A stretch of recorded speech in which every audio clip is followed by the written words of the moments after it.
রাজধানীর কাঁচা বাজারে নিত্যপণ্যের দামে বইছে সুবাতাস। কমেছে সব ধরনের সবজির দাম। বেশিরভাগ সবজি মিলছে 20 থেকে 25 টাকায়। শাকের আটিও বিক্রি হচ্ছে 5 টাকার কমে।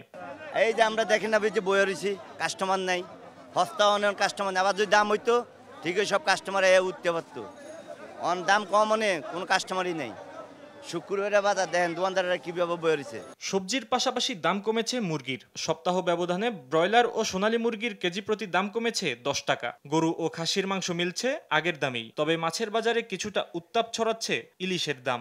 1 কেজি ওজনের ইলিশ বিক্রি হয়েছে 2200 টাকায়। সোনালী মুরগি গত সপ্তাহ ছিল 310 টাকা 320 টাকা। এই সপ্তাহে আপনার 290 টাকা 300 টাকা। প্রতি কেজিতে 15 টাকা 20 টাকা কমছে। আপনার ব্রয়লার মুরগি হলো 185 টাকা থেকে 190 টাকা। ব্রয়লার 200 টাকা ছিল। আর সোনালী আর আপনার দেশি মুরগি হলো 550 ছিল, এখন 530 টাকা। ইলিশ মাছের এখন সিজন না, আনসিজন, এই জন্য একটু ইলিশ মাছের দামটা একটু বেশি আছে। তবে বাজারে দেখা দিয়েছে বোতলজাত সয়াবিন তেলের কৃত্রিম সংকট। যাও আছে সেগুলো বিক্রি হচ্ছে গায়ের মূল্য থেকে বাড়তি দামে। এতে বাজারে এসে ভোক্তারা পড়ছেন বিপাকে। একমাত্র ভোজ্য তেলটা নিয়ে কারচুপি। কোম্পানিরা দিচ্ছে না, ডিলারও দিচ্ছে যা মনে করেন গায়ে রেট।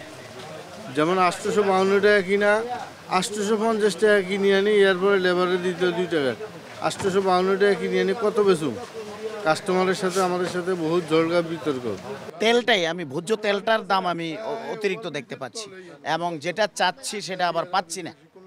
মার্কেটে সকল ব্র্যান্ডের তেল পাওয়াও যাচ্ছে না। চালের বাজারও চড়া। মিনিকেট ও নাজিরশাইলে প্রতি কেজি বিক্রি হচ্ছে 80 থেকে 90 টাকায়। গেল 1 মাসে চিকন চালের দাম বেড়েছে 8 থেকে 12 টাকা পর্যন্ত। গত 1 মাস যাবতে চালের দাম অনেক বেশি বাড়ার পরে যায় সরকার বিভিন্নভাবে আমদানি করছে বা সরকার মনিটরিং করছে, করার পরে যায় মনে করেন বাজারটা স্থিতিশীল অবস্থা আছে, দাম বাড়ছে না, কমছে না। অন্যান্য নিত্যপণ্যের দাম অপরিবর্তিত থাকলেও ঊর্ধ্বগতি নিয়ন্ত্রণে সরকারকে কার্যকর পদক্ষেপ নেওয়ার আহ্বান জানান ক্রেতারা। মুদিদোকানের যে অবস্থা হয়েছে বর্তমানে, কেজিতে 10 টাকা 20 টাকা সব মালে বাড়তে আছে। এখন এগুলা কমানো কিভাবে কমানো যায় এটা সরকারের দেখার উচিত বর্তমানে। ফাহিম ইউসুফ, দেশ টিভি, ঢাকা।